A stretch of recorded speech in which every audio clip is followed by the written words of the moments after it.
All right, I'm Blair Walker, and I'm the curator of this exhibit. And I'm very glad to have you here this morning to watch this demonstration.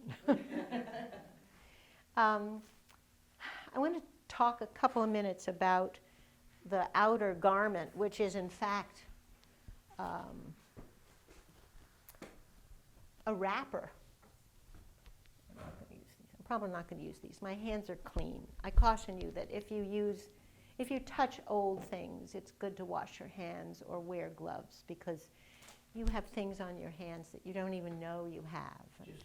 It stains the old things. This was probably made in around the 1850s, and it has things about it which are very characteristic. It has drop shoulders. And the seams that the women used to connect the sleeve to the bodice were very, very well secured. They piped the seams so that it's incredibly strong. And if you come in, Yvonne, here, oh. I mean, these are things that could be worn by several generations of people because they're so well made. This garment is pretty much all hand sewn. So if you want to come up close, you'll see that the stitches are really, really tiny. And upstairs there's some other things which are hand stitched. And if you look really closely, the stitches are just amazing.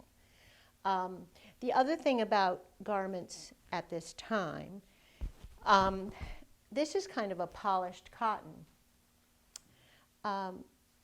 Earlier, fabric was so valuable and precious that people made garments, and there's some upstairs that were in two pieces.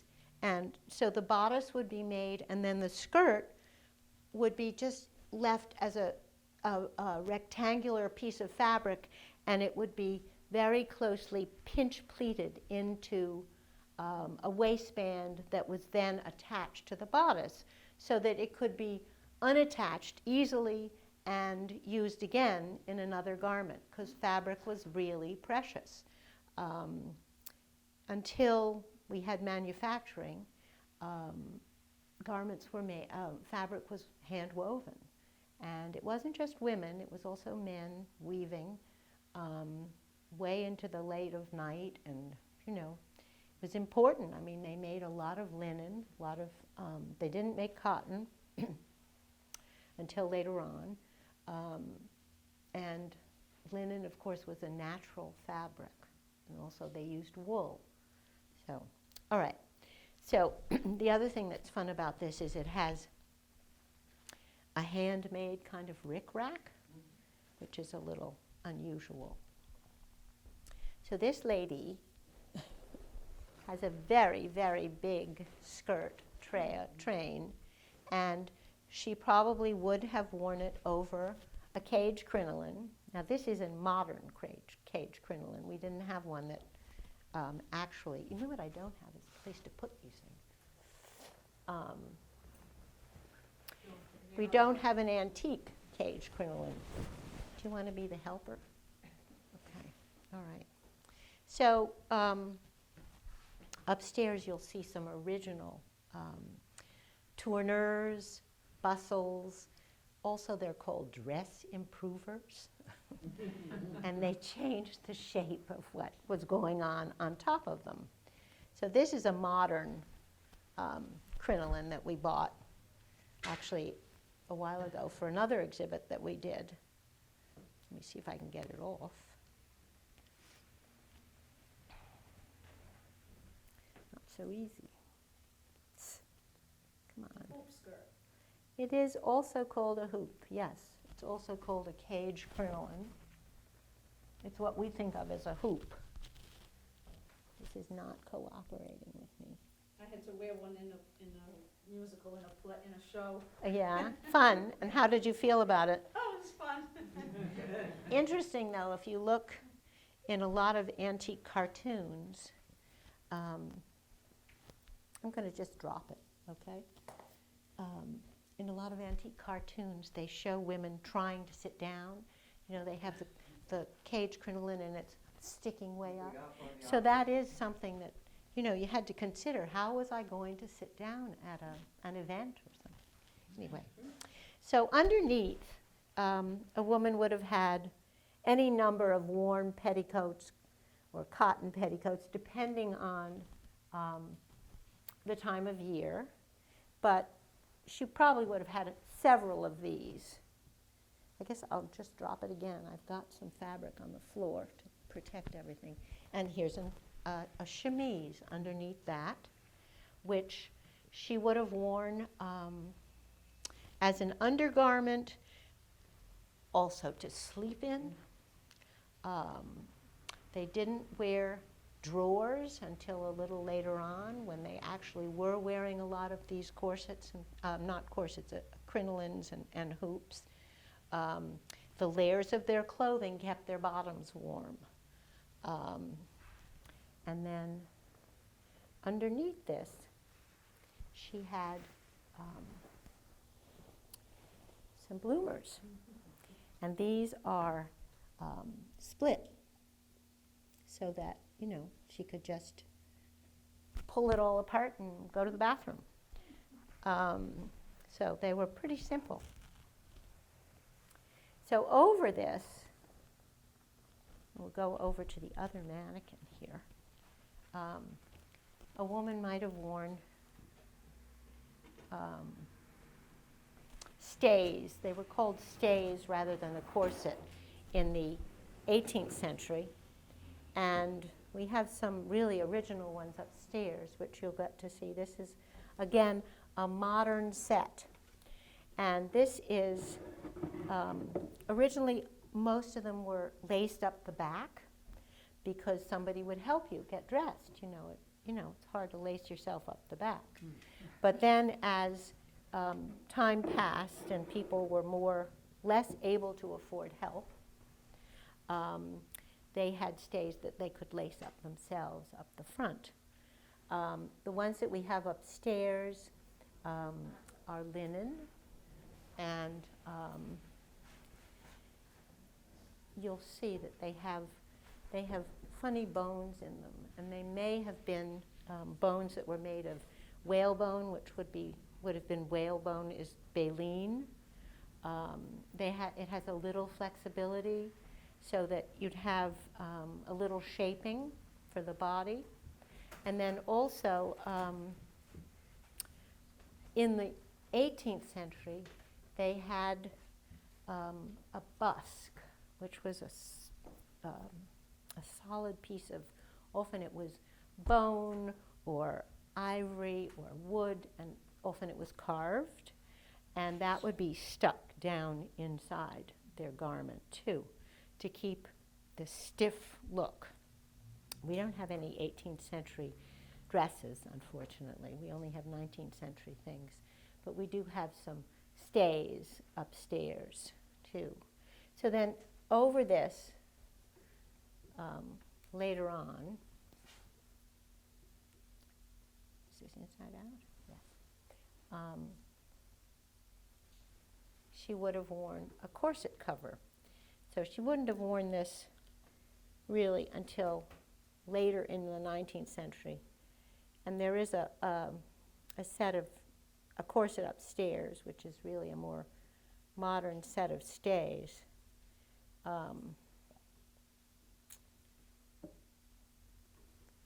That she would have worn this under, because later in the 19th century, women started going to work, and they wore often a shirt waist, tailored kind of blouse or shirt, and a skirt. And they did a lot of secretarial work. You also see pictures of women in factories, sewing at machines and things like that, wearing very tailored, neat, business-like outfits. So this corset, this stay, would have been worn over the chemise, and actually then petticoat would have been over that too. So I'll just put it back up here. No, I won't, because, well, it's too much trouble. Anyway, I was thinking that maybe we should go upstairs, but I don't know if that will screw you up. No. Okay, let's go upstairs, because there's, yeah. Before we leave this, several years ago, I had stumbled across an article which said that a woman of the period was going across the dance floor and she broke wind. Well, wind sometimes consists of methane, and it sparked. Oh my God. She was destroyed, she was burnt. I tried to find that same article, but I couldn't, but I did find something on Wikipedia. Let's see, Florence Nightingale estimated that 630 women died between 1863 and 1864 from static electricity igniting them. I've never heard any of that. Yeah, That's very interesting.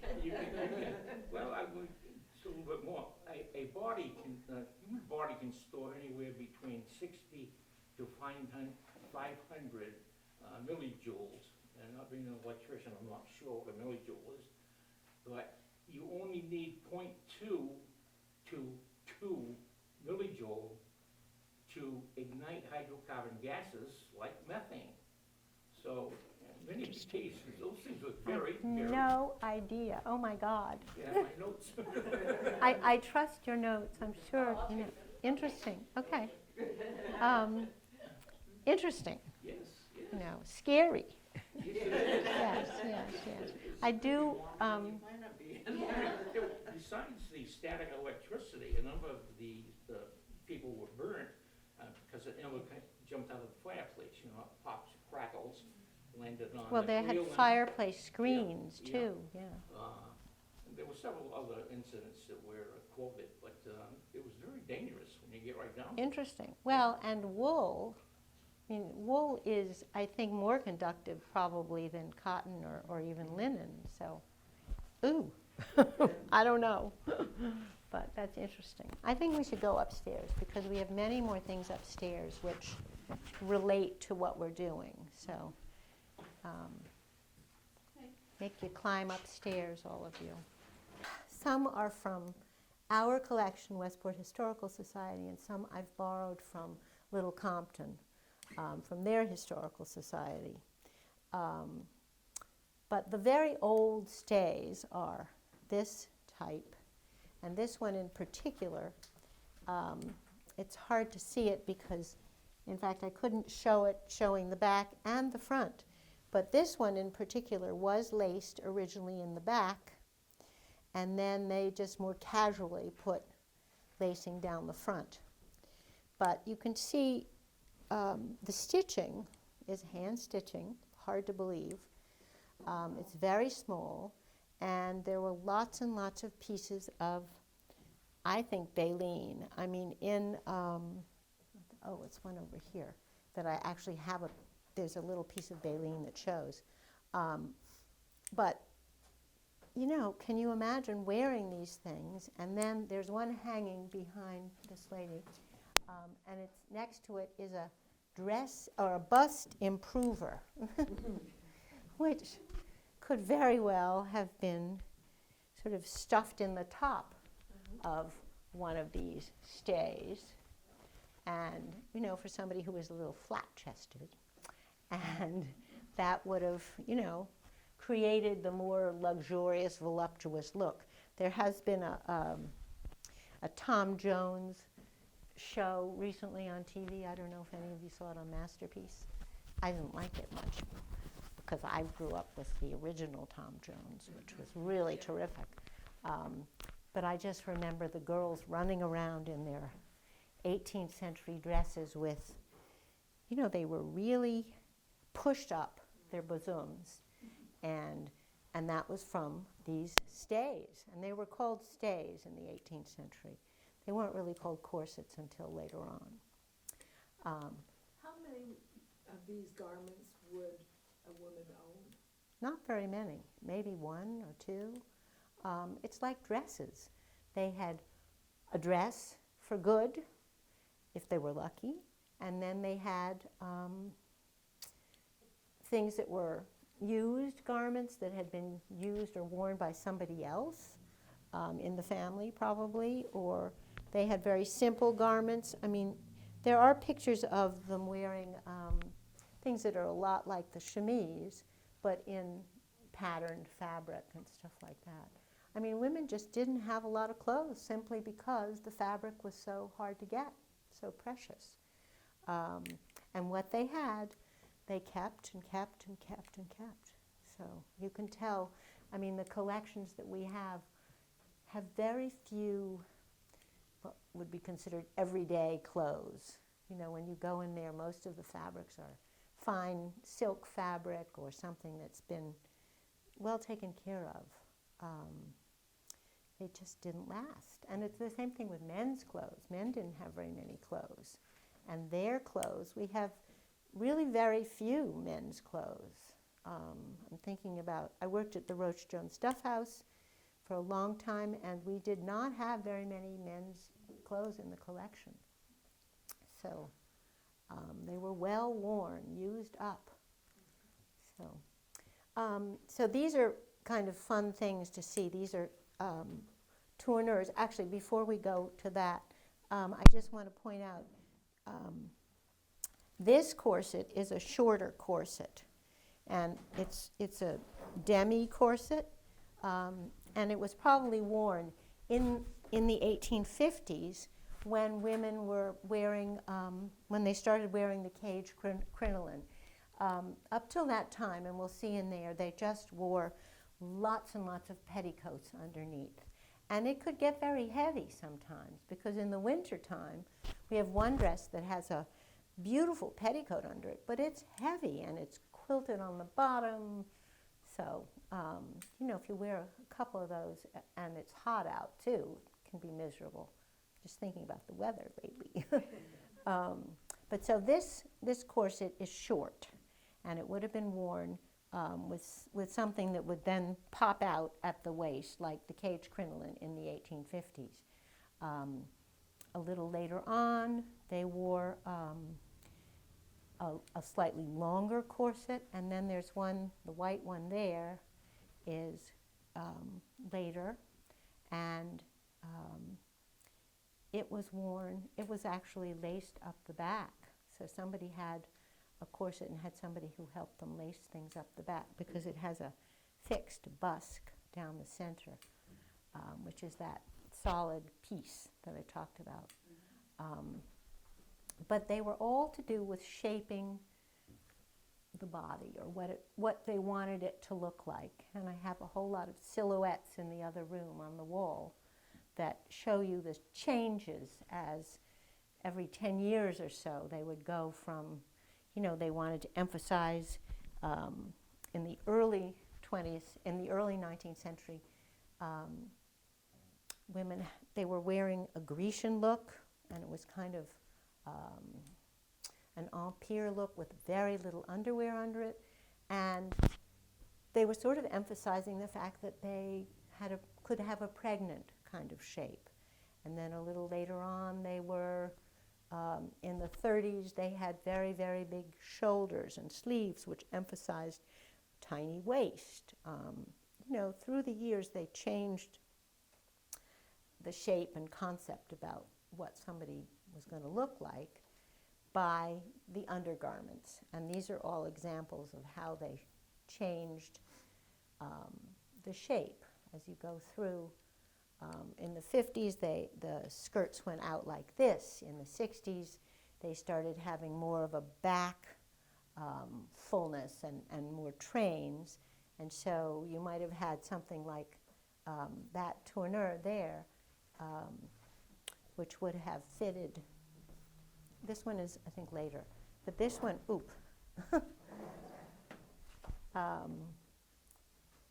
was probably worn, I mean, this could have been worn for somebody in the 1860s who would have, you know, just less fullness in the front and have a big, long, full skirt in the back. In the 70s, they started to have a much narrower look. There's also a cuirass shape, which was very, very slim. And then there are all different kinds of things here which would have created slightly different looks. The little tiny bustles, there's one here and there's a little wire one there, would probably have been later in the, and there's a little one here that actually has horsehair in it. They were worn later when people were just not having as much back fullness. This one I love because it's it's from Little Compton, and it's 3 coils of wire made into a bustle. So you'd have this little thing of, sticking your skirt out, and it was coiled of wire. But that probably couldn't have been too bad to sit on. You could push it aside or something. So if you look around, you see, some really weird things. What is that one that you didn't mention that? Which one? The one on the top. Oh, that one is a bustle. That's what I thought. And I saw a picture of one that actually folded up. This one, when I tried to do that, I couldn't do it, and I didn't want to push. But it was, probably worn in the 70s or 80s, 1870s or 1880s, when the silhouette was a bustle, much narrower skirt. They did a lot of gorgeous draping on the skirts, and some of it was asymmetrical, which was really very good looking. It varied from dressmaker to dressmaker because most of it was done by dressmakers or women who were sewing for themselves. They often looked in books called, like Godey's Ladies Book, which you may have heard of. And there's some others. There's Delaney, and there are a few others that had pictures in them of fashion and things that guided them from France. There was the first, I guess, famous clothing designer was Charles Frederick Worth, and he, in the 1850s, was English, but he went to Paris. And he started designing clothes, and people were very much guided by his designs. I think Godey's Ladies book started in the 1840s. I'm not absolutely positive. But so that's where a lot of the inspiration came from. These are more petticoats, more undergarments. This particular very short corset has baleen in, and you can see it's black, and you can see it through the corset. There's a piece that was coming out, which I sewed back in so that, here you can see little bits of it at the bottom. And this was worn either could have been worn by a man and it's interesting also because it has these grommet things, which are made of probably shell. I was looking at the dress down at the wrapper downstairs, and those buttons they looked like they were mother of pearl. And they were probably handmade. And these were probably handmade grommets, and later on there were metal grommets, but these are earlier. But this could have been worn by a man. Early in the 19th century, men's fashion was very tight. They had very high collars, and they were very conscious of their figures too in some respects, and they were very vain, some of them. You may have heard of somebody called Beau Brummel and some of those people. Anyway, so this could have been a man's corset, or it could have been a woman's corset, but we don't know, obviously. And it's hand-stitched. A lot of these things are hand-stitched. This one is not. This is a machine-made pair of bloomers, probably later in the century. So you may... Kind of wide. Yeah. Well, some people were wider. These are split drawers. The sewing machine didn't come till around 1849, late 1840s. And after that, you may find things are hand-stitched and machine-stitched, depending on the person who was stitching and whether they had access to a sewing machine, which was not so easy to get for a while. So, any questions? Ask me questions. These are more corset covers, which are cute. Question. Do you have any idea what the prices were at the time of these corsets? And No, I mean, we can look on this stuff and see if there are any prices. I don't. No. And the thing is that so much of it was custom made, custom designed, custom made. And years and years ago, money had such a different way of being valued. I mean, a few pennies could buy an enormous amount of things. So, no, I don't know. I would think that items like this would be like an investment. Well, to a certain extent, they were. Yeah, and especially if you couldn't make it yourself. Right. And you had to have somebody else do it. So that's true. And of course, they were used and worn over and over again. I mean, their ideas of cleanliness were a lot different than our ideas of cleanliness. So somebody might have worn that set of stays if they had nothing else for ages and not washed it. I mean, it was just, it's different. Passed it down to a younger member of the family? It might have been. Yeah. I mean, a lot of different things to think about from life back then that was different from what we have. So the shirt directly over there behind the lady in turquoise is a nursing shirt, I think. It's only buttoned a little ways, and I think it's all hand-stitched. So if you look real closely, it's a good example of tiny, tiny stitching. Oh, well, that's a chemise, yes. Some of the lace on these things is handmade. Some of it is machine-made. And in here, there are some things I know are handmade. I had learned a lot about lace in grad school, and then I meant to look it up again to find out when. There were things called the Shifley machine and things like that, and you can look yourselves also online about lace. But machine lace came earlier than we think it did. I think there was machine lace late in the 19th century, which is kind of interesting.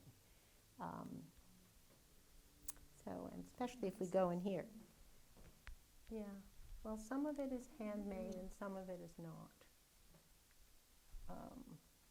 And I have a friend who knows a lot about this stuff. So I don't know. I don't want to say something that is incorrect.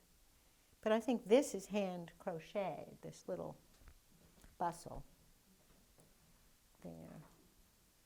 So we could go in the other room. So this little case has some nifty hats in it. Actually, before you go downstairs, there's a closet around the corner off of that room that has hats too. So I'm encouraging you to look at all those things and things on the walls and stuff too. I'm just going to talk here. So apropos of the handmade versus machine-made lace, this is a 1905 blouse. That's a 1910 blouse, I believe. Yes. This is 1905. It's made so that it could be worn with this puffy kind of look that hangs over the skirt, which is called the mono bosom.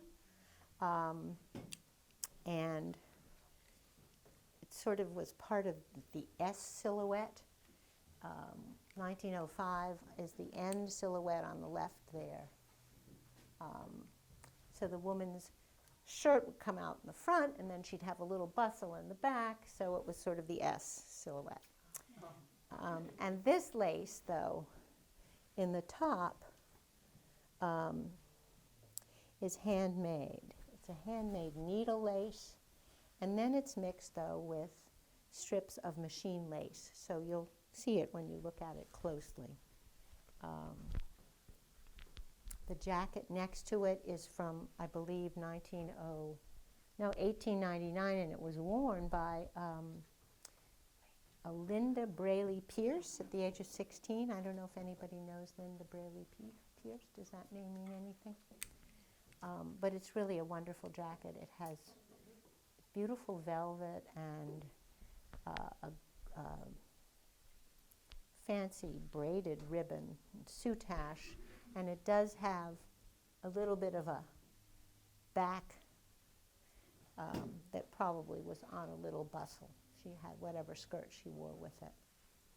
And the next blouse, again, has handmade needle lace, and then it has machine lace. For example, around the collar, there are lots and lots of rows of machine lace, but the handmade lace has been appliqued on top of the netting and on the machine lace so that it all goes together. And at that time, they were doing a lot of taking pieces of antique lace and using it again, which is really nice because it's quite gorgeous.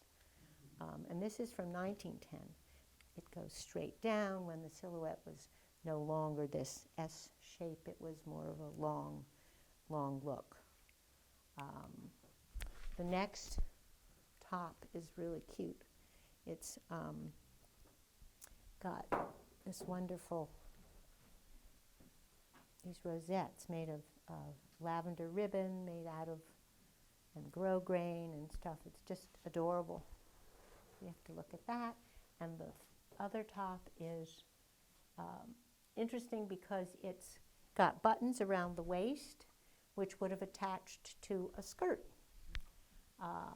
And we don't know what kind of skirt or what the skirt was, but that's why it has buttons around the waist. This dress is from the 1830s, and I believe it's a Quaker dress. But there's one at the Whaling Museum that is very similar, and then there's one at the Roach Jones Duff House, which is very similar, which, you know, it makes me wonder if there was a one seamstress who made them.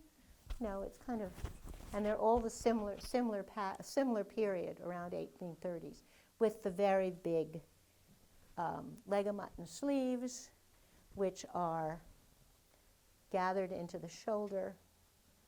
And if you come over here and look, you can see this is all hand stitched here. And I'm going to show you, this is called a pelerine over the, or it's a Bertha collar. I mean, they're both similar. But this is the dress that has the very heavy petticoat. That's a matching petticoat with it, which is gorgeous, you know, really nice. But this dress is in fabulous condition. It has a couple of, it has a pull in the back and stuff, but generally it's in great shape. And it was lined with a polished cotton brown fabric to go with it. And I believe the bodice is lined with that same fabric. And the next dress is from the 1840s. Again, hand-stitched. I don't show the back of this because it barely fits on this bodice. It's not fastened in the back. These dresses are very, very tiny. So if they're on a mannequin, it's by luck. Some of our mannequins are those sticks with chicken wire and batting around them and then dress to protect the dress. But I mean, for example, these with the really high, they just didn't fit on the mannequins we had. So this lady is tiny. So this has got the pointed front.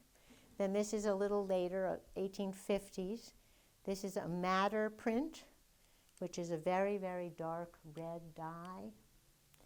And then this is another charming, charming jacket, which I love. It's sculpted or cut velvet, and the buttons are gorgeous.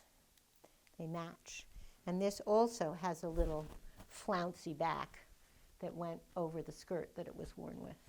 And this is a pelerine, worn probably in the 1840s, over, again, another dress that had the very wide, the big leg of mutton sleeves.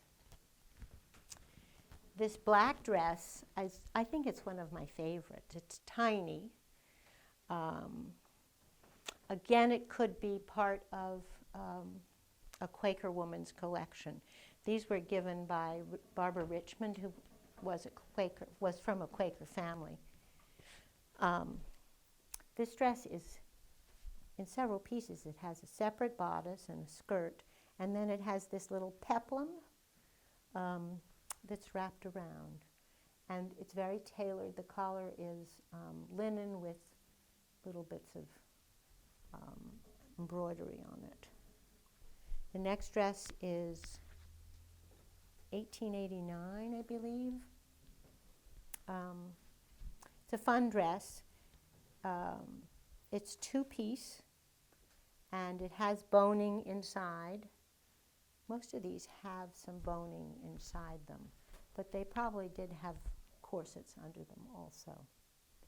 And this one is another one that it's from 1895, when the sleeves were humongous.